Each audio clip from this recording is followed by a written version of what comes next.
তারা কি এহেন আচরণ করতে পারে? আমার বিশ্বাস হয় না, বিশ্বাস হয় না। কারণ কি জানেন?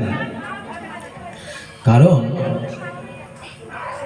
ওই গোলকের সম্পদ যে কোনোদিন কোথাও শ্রীমান কোথাও কোনো অবতারে সে দান করেননি, সেই এই কলিকালে এসে শ্রীমান মহাপ্রভু সেই তিন বাঞ্ছা নিয়ে আসলেন আর জগৎজীবকে প্রেম রূপে সে ঢেলে দিতে আসলেন। প্রেম দিয়ে এখানে তিনি সেখানে ঢেলে দিতে আসলেন।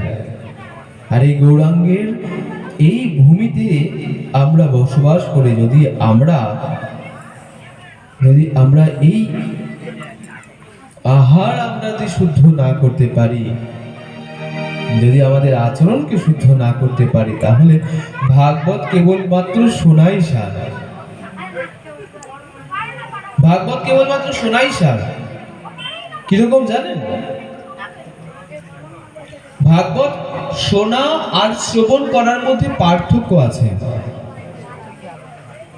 আমি ডান কান দিয়ে শুনলাম আর বাঁ কান দিয়ে বের করে দিলাম, এটা হচ্ছে ভাগবত শোনা। আর ভাগবত শ্রবণ কি? ভাগবত শ্রবণ করে আমি ভাগবত শ্রবণ করে আমি কি করব? এই ভাগবতকে আমি আমার জীবনের মধ্যে যতক্ষণ না পর্যন্ত আনতে পারবো ততক্ষণ ভাগবত শ্রবণ করা বলে না। জীবনের মধ্যে ভাগবত শ্রবণ করে একবার আপনি প্রতিজ্ঞা করুন, আপনি কোনো একটি কর্ম, যেই কর্ম করলে আমাদের সনাতনের বিরুদ্ধ কর্ম, সেই কর্ম করবেন না। একটি করে প্রতিজ্ঞা করুন, একটি সপ্তাহে দেখবেন ধীরে ধীরে ধীরে ধীরে আপনি সবকিছু পরিত্যাগ করেছেন, আপনি গৌর গোবিন্দের সেবায় নিযুক্ত হয়েছেন।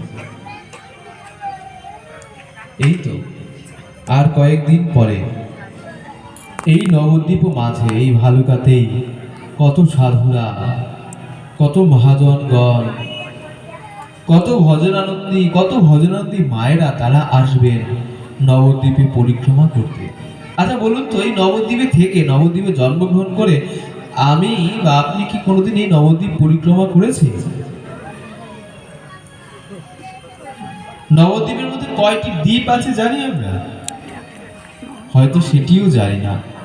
নবদ্বীপ ধাম হয়তো পরিক্রমা কদাপি আমরা নিজেরাও করিনি।